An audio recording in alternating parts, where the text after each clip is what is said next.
Hey, Jim Bucher here for the Dayton Montgomery County Convention and Visitors Bureau around the community. And we're out here at the National Museum of the United States Air Force. And in between the World War II Flight Gallery and the Modern Gallery is the National Aviation Hall of Fame. Make sure you make a stop right here and check it out, like these folks did. This is really astounding.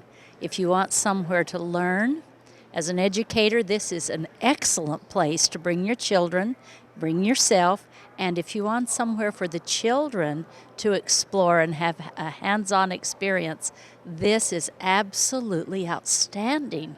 Ron, you should put her on the payroll. She's unbelievable. That is, and she summed it up great. I bet she'd be a fun teacher too. But it is all about learning and hands-on for all ages. But there's more to the National Aviation Hall of Fame than just that. So what are you guys all about?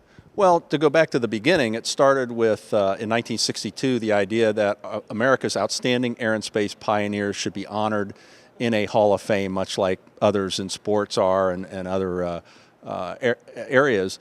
And so it was started, and of course Orville and Wilbur Wright were the very first two individuals inducted into the Hall of Fame. Now over the years, each year there was an induction ceremony. And now we're up to 219 individual men and women who are enshrined. But along the way, it was decided that besides just honoring them, we should educate the public and preserve their legacies to inspire others. So that's when this building came to be, actually built in 1999 and opened in 2003 with these permanent exhibits that honor these great aviators, and not just aviators, but engineers, astronauts, there's doctors, there's inventors, but they're Americans who have been deemed to have advanced aviation. And that's what it's all about. And a lot of hands-on here stuff too, a lot of fun. And when I went to a museum as a kid, you had to stay behind the ropes, not here. Not here, and that was one of the big decisions. They said, okay, if we're going to honor these people, although we do have plaques on a wall, as we call them, we also have the interactive exhibits that lady was speaking of, and many others that come here because we're adjacent to the Air Force Museum, and like them, we have free admission.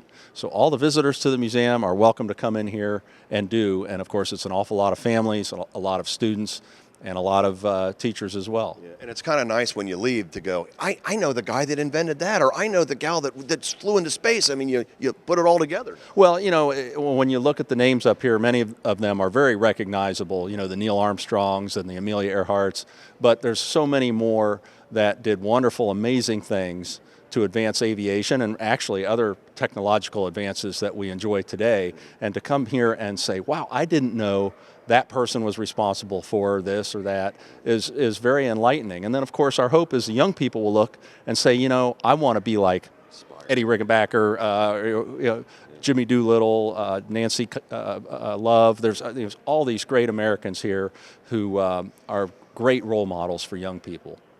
So what are you waiting on? If you want to see the National Aviation Hall of Fame, it's just one small step inside the Air Force Museum. For more information, just go to the website right here. Jim Bucher for the Dayton Montgomery County Convention and Visitors Bureau around the community. Can I get some more oxygen?